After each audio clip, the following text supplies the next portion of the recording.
Hello everyone, this is the Ampeg Baby Bass, and today I'm going to be doing a little overview of what is called and known as the Ampeg Baby Bass. This has been my instrument of choice, the instrument that God has placed in my hand, and I just totally love it. The electric upright bass design that would become to be known as the Ampeg Baby Bass. It was developed and patented by Rudy and Ed DePora.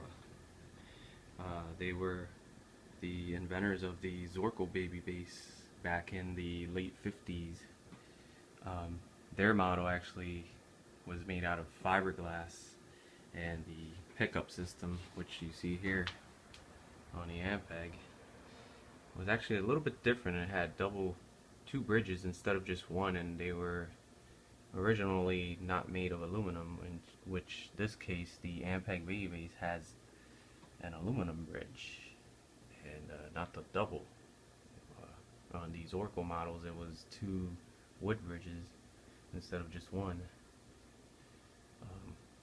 The difference with the Ampeg is that it is made out of plastic, UVEX plastic to be exact, and they started making them. Ampeg took over the Zorkel. In the beginning, they used original parts from Zorkel, the necks of Zorkel, original hardware, and the bodies from the Zorkel bases. They were made out of fiberglass, which didn't have these seams that you see here on the side. They're actually all like one piece instead of having the seams, and those were more than likely painted from outside, when the difference with the Ampeg is it's painted from the inside out, because basically the UVEX plastic is a clear plastic, so you'll never get any chips on the paint other than just on the plastic, really. What makes this instrument so interesting is just the sound that it produces. It's very popular in the Latin salsa world. A lot of the salsa players nowadays, especially in New York City and in Puerto Rico, use this bass a lot because of the sound that it produces. And that sound comes from this pickup system right here. This is Ampeg's famous magnetic diaphragm pickup, and it has two coils inside here which pick up the sound that is basically transmitted through this bridge into those coils there. And then you have a volume button, which you see here, and then the tone button, which is right here. And these little guys right here actually adjust your pickup. Mine hasn't really had any problems with needing any adjustment for the sound, but you know, there might be some, being that they are so old. My model is actually a 1963. This one I got in fairly excellent condition. A lot of the ones that you'd see wouldn't even be in this condition. They'd have a lot of splits on the seams. They'd be open because they are filled with foam inside, and if left in extreme heat in a car or even a house or apartment, it'll start expanding, therefore creating a split within the seams here. Mine has no splits at all. It's practically in excellent condition. But yeah, this pickup system here, which was created by Jess Oliver of the Ampeg company back in I believe early 60s. They first started making the whole bass in 62, but the pickup system, I believe, was probably created a little bit earlier than that.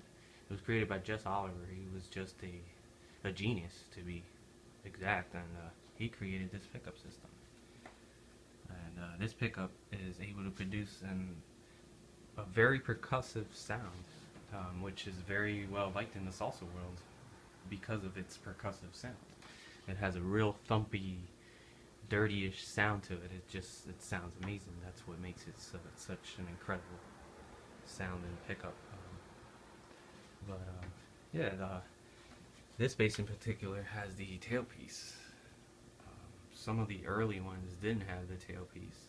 They actually came with just this part right here, which came out, and then the strings, it had a different type of piece similar to this right here, where the strings would connect to, but down at the bottom here, and then like it had a little rubber piece to put tension on the strings, which could be adjusted instead of having this right here, the tail piece.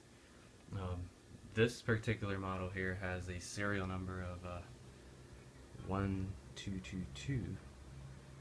I don't think we'll be able to see it here. It's a little too dark, but yeah, this one is 1222, and basically any of them which would have the number from 1000 to 2000 were more than likely made from 62, anywhere up to probably late 64, maybe even early 65, but I highly doubt they went up that far.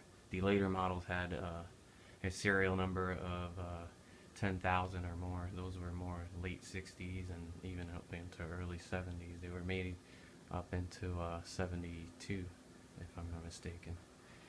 And rumor has it they made about 4,000 of these. Somewhere around 35 to 100 to 4,000 were only made and produced.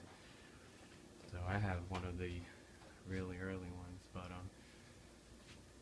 this is just an incredible instrument, and I love it. This is actually a maple neck, and the fingerboard is an ebony fingerboard. As you can see, it is black.